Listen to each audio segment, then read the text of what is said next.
Asociación Gremial de Canales Regionales de Televisión Señal Abierta de Chile, Arcatel y CONAF presenta Portavoz Noticias.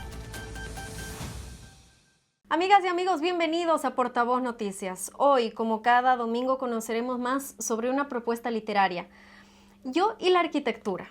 Lo tenemos aquí. Es un libro que nos invita a adentrarnos en un mundo de arte, imaginación, para entender y apreciar los espacios en los que habitamos.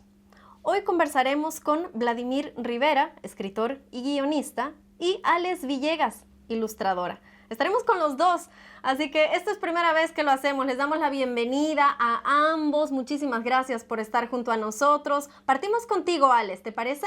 Me parece.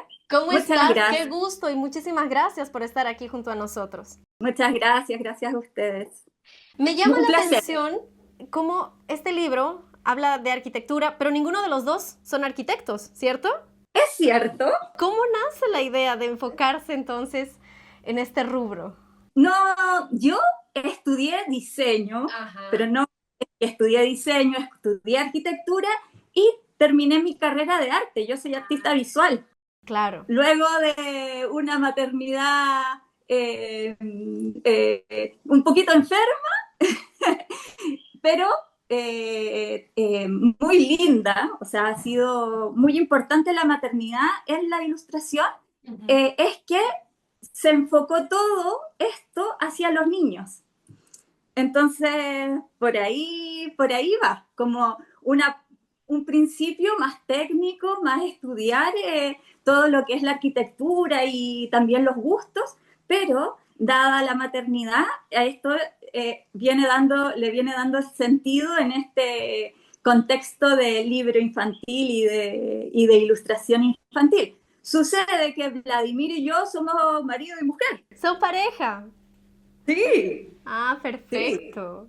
Sí. Por otra parte, bueno, eso ya lo puede decir Vlad, también que dentro del cine, también todas las escenas cinematográficas dan sentido también a nuestras a las ilustraciones. O sea, es todo un mundo que gira en torno también a lo familiar.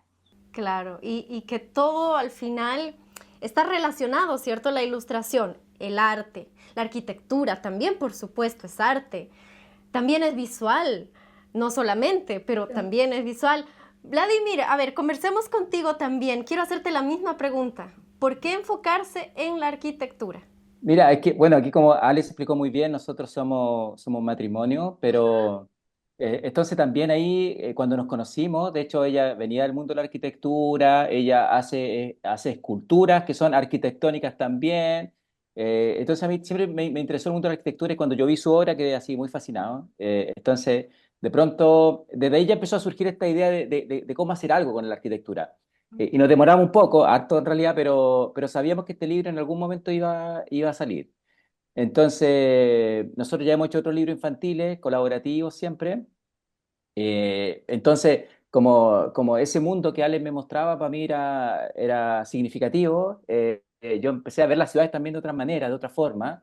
Sí. De ahí empezaron ahí a aparecer los artistas visuales, ciudades abandonadas, edificios, etcétera, ¿no? Y sobre todo, como dice Lale, y cómo los niños habitan los espacios. Para nosotros eso es súper importante, ¿no? Cómo los niños recorren los espacios. El libro fue surgiendo así, de esa manera, ¿no? Como siempre estuvo el bichito a hacerlo, hasta que se dio la oportunidad y lo logramos. Pues, y como tú dijiste al principio, el libro yo lo encuentro hermoso, está bonito, y queremos eso, que la gente que tenga acceso al libro, no sé, pues lo pueda disfrutar también, ¿no? Y que la arquitectura le sea como cercana, ¿no? Que no aparezca como algo tan lejano. Y ahí me gustaría que nos adentremos un poco porque lo mismo, uno diría arquitectura para niños. Bueno, este libro está enfocado en niñas, niños y jóvenes, ¿cierto? Pero realmente muchos se pueden preguntar, ¿realmente este es un tema que les interesa a los niños, la arquitectura? ¿Cómo lo ven ustedes? Mira, yo creo que sí, porque mira, si tú te fijas, los niños en principio, desde pequeños, ¿qué es lo primero que hacen? Cuando ya empiezan a moverse, a construir Estructuras, cosas, sí. estructuras, ¿no? A imitar con cubos, con Lego, con lo que sea, ¿no? Estructuras, pues, ¿no? Entonces, como que uno desde pequeño empieza a formar una especie de hogar. A los niños les gusta jugar, de hecho, si tú los pones en el living, juegan a la casita dentro de la casa, ¿no? Claro. Y de hecho los niños se fascinan con los edificios. Dicen, oh, mira qué edificio más lindo, mira qué forma tan extraña que tiene ese edificio, o descubrí una escultura dentro de un edificio. Entonces el tema de la arquitectura está siempre presente. Lo que pasa es que también ahí vienen otras cosas, que de repente también los sistemas educativos te dicen que hay otras cosas que son más importantes, ¿cachai? Como es más importante la matemática, el lenguaje, que la prueba no sé qué. Entonces como que uno se empieza a olvidar de que existe un espacio que nosotros habitamos. Si tú te fijas, el ser humano, y una cosa que lo define como ser humano, que lo diferencia de otra especie, ponte tú, de muchas otras especies, es que, por ejemplo, el ser humano desde el principio de los tiempos dijo, ya, tengo que buscar un lugar donde vivir porque si no las bestias me van a comer, ¿o no? Y encontró cuevas. Pero después dijo, ah, pero ¿y si le hago una pinturita? ¿Y si le pongo algo para dormir? ¿Y qué pasa si me voy fuera de la cueva y me pongo mirando hacia el mar? Y construyo una cabañita. Como el sentido de habitar es natural con el ser humano y como también uno como ser humano quiere siempre construir su espacio, habitar ese espacio. Pues, ¿no? Y este libro también nos evoca recuerdos, porque ahora que mencionas eso, bueno, también, si me permiten contarles algo de mi niñez, yo jugaba mucho con las Barbies. No tenía la casa de Barbie, entonces eso hacía que yo me invente, ¿cierto? La taza era, no sé, el sillón de la Barbie, conseguía algo, no sé, una lata de crema, por decir, y era la mesa, entonces yo misma fabricaba una especie de casita. Y eso también cuenta el libro, ¿cierto? Que un niño, por ejemplo, puede ver el tazón del cereal e imaginarse que es como una casa futurista. Entonces, realmente nos evoca también recuerdos de nuestra niñez. Claro, y también es el sentido ahí como de la escala. Por eso las ilustraciones tienen ese juego, en el fondo que el niño se meta y juegue con la arquitectura, que recorra, incluso al final también en el de los artistas puse las mascotas, hay un gato, hay perros, hay ratoncitos, es cruzar la arquitectura, jugar con los cuerpos. Claro, y bueno, ahora que mencionas eso, también hay una parte del libro que hace que uno se cuestione, porque ojo, este libro puede estar enfocado en niños y jóvenes, pero también uno tiene un pedacito de niño todavía dentro, ¿no? Y hay una pregunta que plantean casi al final del libro, y es que si uno tuviera que elegir entre llevarse solamente lo esencial a su lugar para vivir, como un caracol que se lleva a la casita donde va, ¿qué llevaría? Y entonces yo aprovecho para hacerles esa pregunta a ustedes. Alex, ¿qué llevarías tú en esa tu casita portátil? Llevaría a mi Mira, familia, es lo más importante. A los niños. Vladimir, ¿tú? mira, digo exactamente lo mismo, Claro. exactamente lo mismo. Yo llevaría a la familia, porque finalmente uno es el hogar, pues, ¿no? Lo que va ido construyendo, eh, y lo que nosotros hemos ido construyendo es fabuloso, ¿no? Es hermoso, y yo lo llevaría a todas partes, no perdería eso, ¿no? También hay una parte en el libro que habla de la niña que soñaba con imposibles. A veces dicen que son los niños que al dejar volar su imaginación, al permitirse hacerlo, son mucho más creativos y que cuando somos adultos vamos perdiendo todo eso. Entonces, incluso hay programas de televisión que hablan de construcciones, de casas locas, casas muy fantasiosas que a alguien se le ocurre construir en lugares donde a lo mejor la mayoría no lo habría hecho. Si uno se permitiera seguir con esos sueños de niño, de repente seríamos más osados y más creativos también, ¿cierto? Sí, exacto. Y de hecho es raro, es muy lindo lo que tú dices porque de alguna forma, sobre todo ahora que se construyen hartos barrios, como que toda la gente busca que todas las casas sean iguales, ¿no? Del mismo color. Hasta los cementerios son todos iguales, ¿cachai? Como que ya no existe eso de la diversidad. Pero si todos tuviéramos la posibilidad de pronto de cómo elegir nuestra casa, y que esa casa sea como una casa de sueño, lo más probable es que sea muy, muy distinta, pues, ¿no? Entonces, porque finalmente tiene que ver eso también, como uno va construyendo estos espacios y esos espacios son tu reflejo. Uno Claro. es el lugar que habita en el fondo. Y si tu casa tiene jardín, si tu casa no tiene jardín, si tiene ventanas, si tiene libro, no tiene libro, son tu espacio y son formas de que tú como te sientes bien para habitar, pues, ¿no? Entonces de repente también se impone una mirada externa que dice, mira, tú tienes que vivir así. Claro. Y uno dice, ah, sí, no, tengo que vivir así, ¿cachai? Entonces, como que uno asume que, pero después uno también tiene que preguntarse, pero ¿cómo quiero vivir yo? ¿Cómo quiero habitar yo mi espacio, ¿no? Y para mí el espacio tiene que ser, más allá de la forma, que siempre es importante la forma, pero tiene que ver con la calidez, ¿no? Con el cómo habitamos ese lugar, eh, cada uno y cada uno de nosotros, pues, ¿no? Y si tenemos la suerte que tenemos nosotros con Alex, de tener como nuestros niños, tener nuestro espacio, eh, feliz, pues, ¿no? Se lo recomendaría a todo el mundo, la verdad. Claro, y además, bueno, también es interesante analizar cómo las culturas también tienen que ver con esto. Yo sabía que la cultura oriental, por ejemplo, en algunas culturas, construyen casas y en sus viviendas tienen un espacio dedicado a la meditación, cosa que en este lado del mundo no priorizamos. De repente tenemos una habitación vacía y va a ser escritorio, va a ser cualquier cosa menos una sala de meditación. ¿Cuál es la importancia que realmente cada uno le podría dar a habitaciones para salirse de lo convencional? De repente, si uno necesita otro tipo de espacios, ¿qué podría hacer para mejorar su casa, su ambiente? Alex, ¿qué nos podrías decir? Sí, siguiendo también como con lo anterior, claro, lo bonito y lo interesante, o sea, realmente interesante de sacarle como lo racional a este juego de la arquitectura y llevarlo como a este instinto de los niños que se suelten y que propongan finalmente cómo ven el mundo y cómo quisieran que ese mundo fuese habitable. Y en general, claro, los niños como que más chiquititos les interesa mucho lo que más les interesa es como su propia familia, sus padres, sus hermanos, sus tíos, y ven su mundo desde ahí, entonces construyen desde ahí y desde la imaginación. Entonces, podrían surgir desde ahí grandes propuestas. Totalmente. Totalmente. Vamos a hacer una breve pausa, los invitamos a que continúen con nosotros. Estamos conversando con el autor y la ilustradora de este libro maravilloso que tenemos aquí, que les agradezco mucho además por haberlo hecho llegar. Yo y la arquitectura. Hacemos una breve pausa y al retornar seguimos conversando con ellos. Creo que es todo, Luis. Última hora, se reporta un incendio fuera de control. Las autoridades lo han llamado incendio Luis Díaz. Brigadistas intentan frenar el avance de Luis Díaz. Brigadistas intentan frenar el avance de Luis Díaz. Una de emergencia por incendios, Luis Díaz. Residentes y animales escapan de la... Luis Díaz nos quitó todo. La casa, los animales, todo. Incendio Luis Díaz arrasa con más de 3.000 hectáreas. Los incendios forestales tienen nombre y apellido. Asegúrate que no sea el tuyo. Si ves un incendio, llama a CONAF.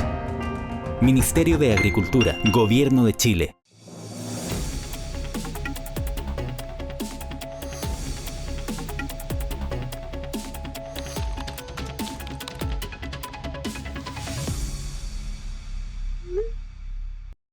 En Chile, los incendios forestales tienen nombre y apellido. Asegúrate que no sea el tuyo. Sé responsable de tus acciones. El 99,7% de los incendios son provocados por personas. Por eso no quemes basura, es ilegal. Evita el uso de fuego al aire libre en días de altas temperaturas y fuertes vientos. CONAF nos recuerda que prevenir un incendio forestal es más fácil que combatirlo.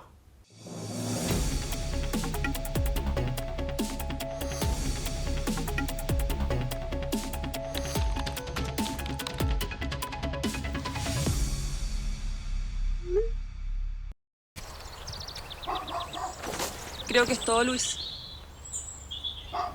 Última hora, se reporta un incendio fuera de control. Las autoridades lo han llamado incendio Luis Díaz. Brigadistas intentan frenar el avance de Luis Díaz. Brigadistas intentan frenar el avance de Luis Díaz. Una de emergencia por incendios, Luis Díaz. Residentes y animales escapan de la... Luis Díaz nos quitó todo. La casa, los animales, todo. Incendio Luis Díaz arrasa con más de 3.000 hectáreas. Los incendios forestales tienen nombre y apellido. Asegúrate que no sea el tuyo. Si ves un incendio, llama a CONAF. Ministerio de Agricultura, Gobierno de Chile.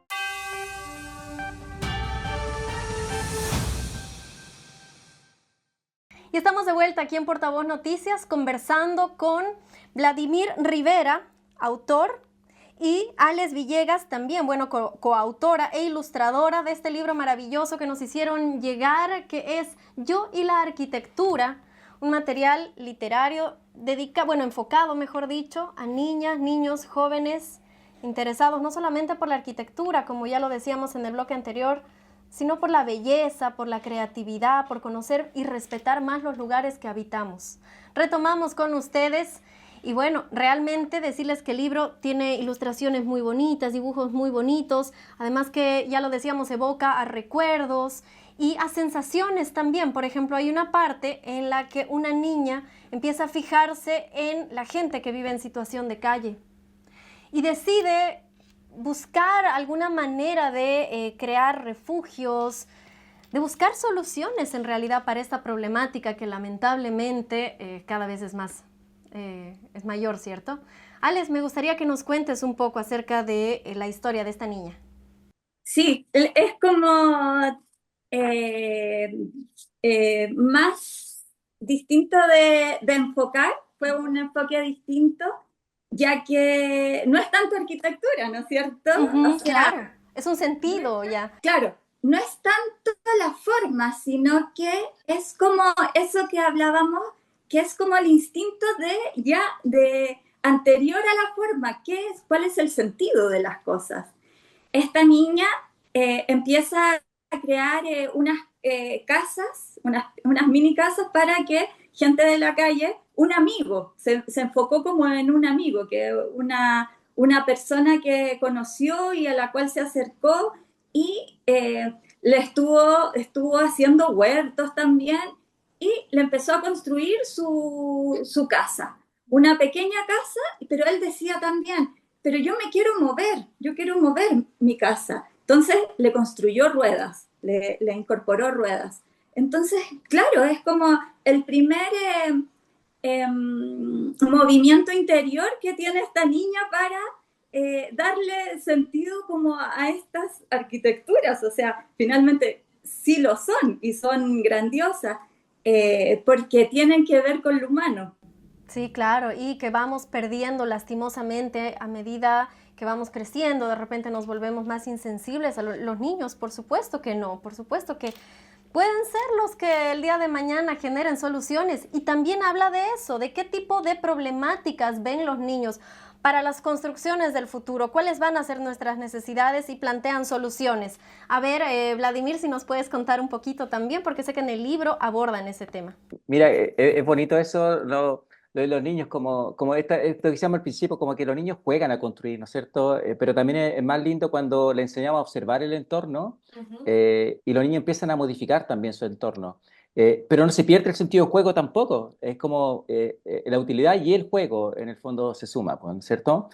Y ahí Alex también dice una cosa que es interesante porque el habitar el futuro igual es una paradoja. Las ciudades sabemos que cada vez son más, están quedando más pequeñas, se van agrandando, etcétera. Hay ciudades como en China, en Japón, donde las casas son un par de metros cuadrados, muy chiquititas, donde cabe una cama y algo más, pues, ¿no? Entonces, siempre existe esa posibilidad. Entonces, yo creo que este libro también invita a soñar cómo queremos vivir el futuro. Como, igual sería interesante irme a vivir dentro de un globo, ponte tú.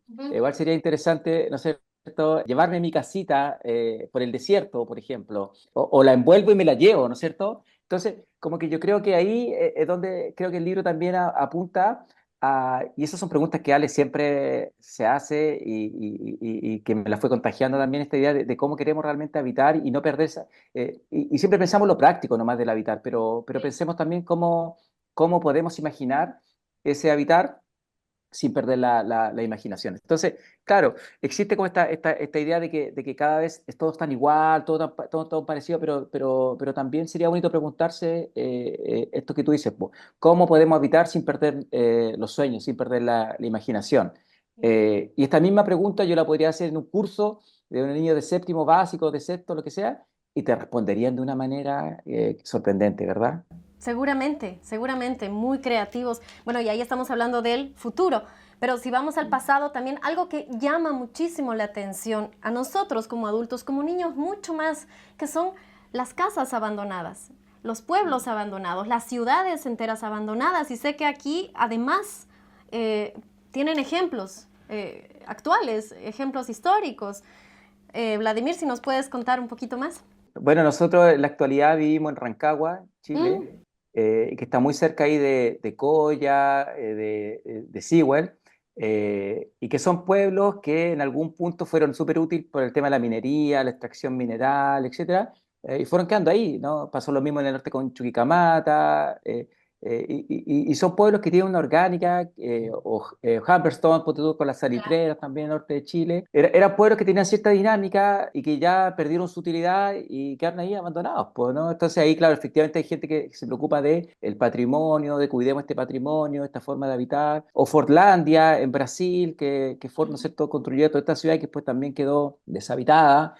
O Detroit en Estados Unidos. Es decir, esto de ir abandonando las ciudades también es una cosa muy humana. Uno también se puede preguntar cuántas ciudades más van a quedar abandonadas en el futuro. Piensa esto con la idea del calentamiento global, que el agua del mar sigue subiendo, cuántos pueblos que viven alrededor del mar, ¿no es cierto?, van a tener que también desaparecer en algún punto, po.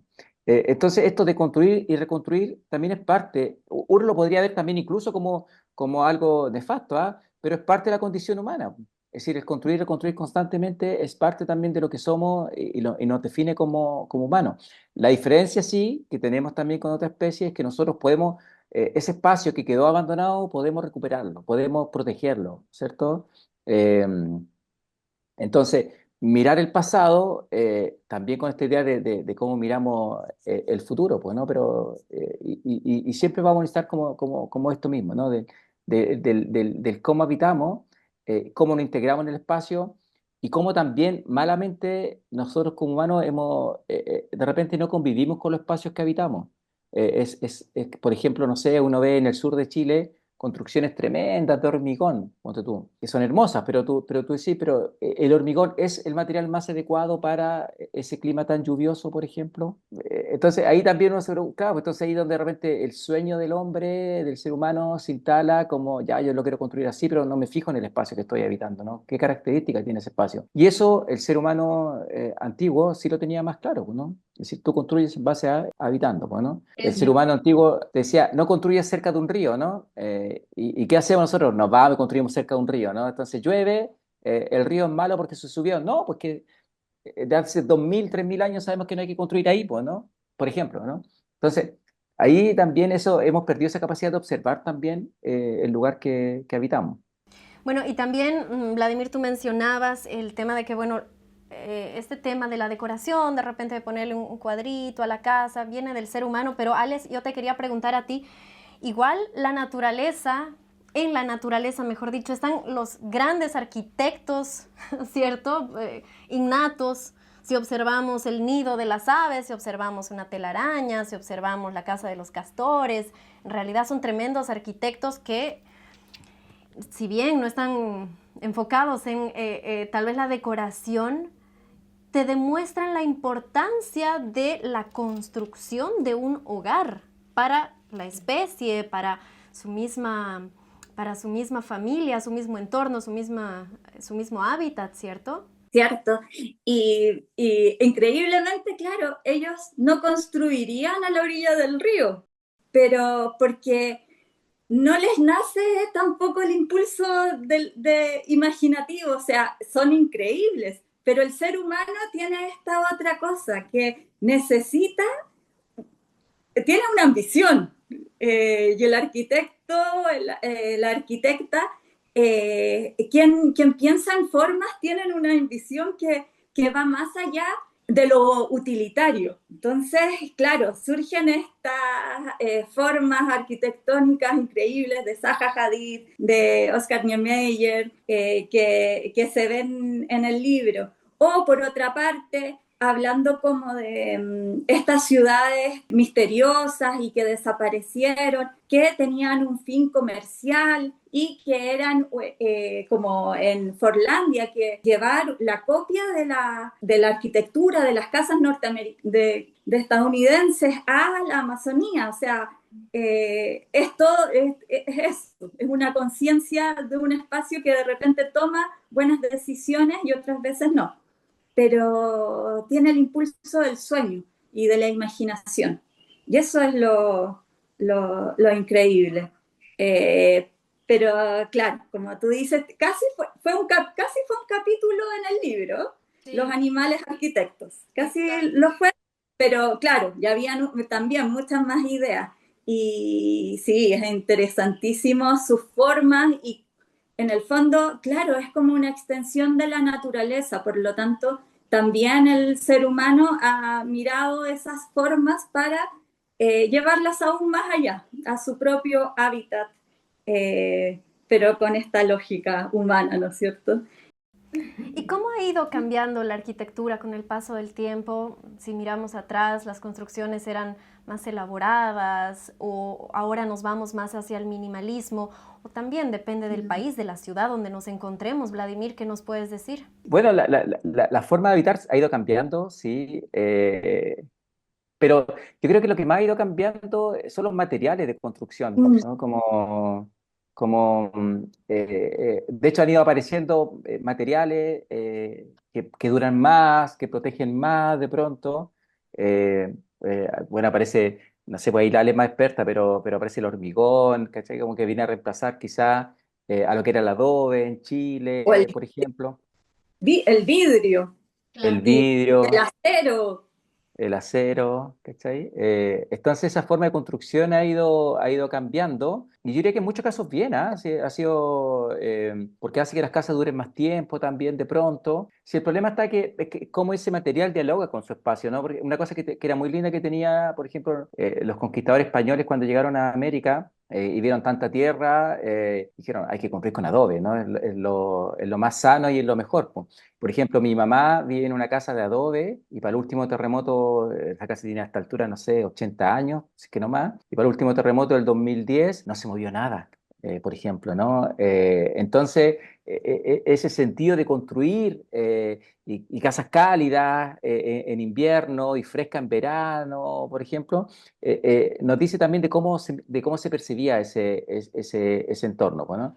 Entonces, las formas se han ido manteniendo, ¿no? Algunas quizás un poquito más sofisticadas que otras, pero seguimos construyendo con 4 paredes, por ejemplo, ¿no?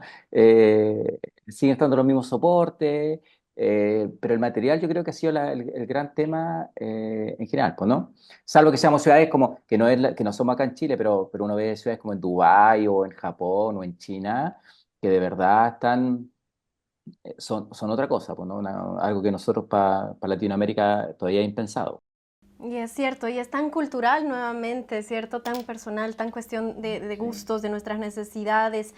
Les agradezco muchísimo a ambos, Alex, Vladimir, por traerme a su bebé aquí, a uno de sus bebés, y preguntarles. Oye, pero, si hay... ojo, porque dentro del libro están nuestros ¿Sí? hijos dibujados también, ¿ah? Ah, ¿en serio? Bueno, lo dejamos como sorpresa para que la gente que también está interesada, obviamente los pueda encontrar. Y preguntarles si hay algún proyecto en camino, algo que estén ideando próximamente juntos nuevamente. Sí, siempre estamos pensando en cosas. Sí. Demasiado. Demasiado de repente. Las puertas están abiertas para que ustedes lo puedan dar a conocer aquí junto a nosotros. Y como saben, nosotros llegamos de norte a sur. Todo Chile nos está viendo y hasta los lugares más recónditos. Entonces me gustaría, Alex, que nos digas, por favor, cómo pueden adquirir este libro. El libro ya está en librerías, en todas las librerías reconocidas en todo Chile y más. Y también por el sitio web de La Bonita, la editorial labonita.cl, y también por las distintas plataformas como Busca Libre, en las mismas plataformas de las librerías también está. Así que hay varios modos de adquirir el libro. Y yo estoy segura que es un excelente regalo. Vladimir, ¿quieres decir algo a toda la gente que nos está viendo? Hacerles una invitación a que realmente vean este libro que está precioso. Mira, invitar a toda la gente, porque este libro, si bien es cierto, como tú dijiste, es para niños, para niñas, adolescentes, pero también la gente adulta puede mirarlo y descubrir cosas. Sí. Es para gente que también es amante de la arquitectura, que también, ¿no es cierto? Pero no solamente eso, sino que para gente común y corriente que diga, mira qué bonito cómo habitamos en el fondo. Y nada, pues yo invito a la gente a que compren nuestro libro. No se va a arrepentir para nada porque está muy hermoso y perdona que suene autorreferente, pero es que la ilustración es tan increíble. Entonces, es un buen libro objeto, ¿no? Como que uno lo puede disfrutar en su casa. Entonces, la invitación es para que toda la gente que nos está viendo, sobre todo en regiones, pueda disfrutar del libro, pueda disfrutar de estas arquitectas, de estos arquitectos, de estos artistas que están soñando el mundo y de cómo habitamos también nuestro planeta, de cómo cuidamos también nuestro planeta. Y que la arquitectura y la casa es también un hogar, ¿no? Yo creo que eso no hay que perderlo, porque son dos cosas que parecen lo mismo, pero no es lo mismo, ¿no? Entonces, es cómo transformamos los lugares que habitamos en un hogar. Así es. Agradecerles nuevamente Vladimir Rivera y Alex Villegas, ambos autores de este libro tan bonito de editorial La Bonita, que es Yo y la arquitectura, destinada a jóvenes, niñas, niños y en realidad ya lo decíamos, para todos. Está precioso. Agradecerles nuevamente y a ustedes por acompañarnos todos los domingos en este espacio Portavoz. Recuerden que también pueden encontrar la información de las regiones en nuestra página portavoznoticias.cl y nos puede seguir a través de nuestras redes sociales. Mañana lunes nos volvemos a encontrar. Que estén muy bien. Asociación Gremial de Canales Regionales de Televisión Señal Abierta de Chile, Arcatel y CONAF presentó Portavoz Noticias.